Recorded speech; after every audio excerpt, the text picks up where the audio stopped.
Viral gerombolan monyet, serbu, perumahan di Depok, warga ketakutan. Viral di media sosial video puluhan monyet, menyerbu, rumah warga di perumahan The Cozy Green, Cimanggis, Depok. Puluhan monyet tersebut berlarian di atap rumah warga.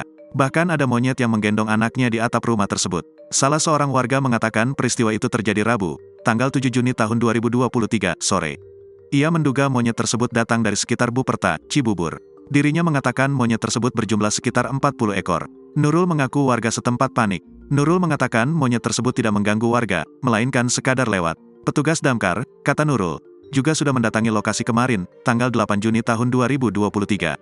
Warga lainnya, Arif, mengatakan monyet tersebut berasal dari Buperta. Arif mengatakan monyet tersebut mungkin tak memiliki habitat lagi. Arif mengatakan warga sempat panik ketakutan, tapi monyet tersebut tak mengganggu, melainkan lewat saja. Menurutnya, puluhan monyet tersebut secara alamiah melewati permukiman warga. Dia menyebut kejadian tersebut kedua kalinya namun sebelumnya tak sebanyak kemarin pada Rabu, tanggal 7 Juni tahun 2023.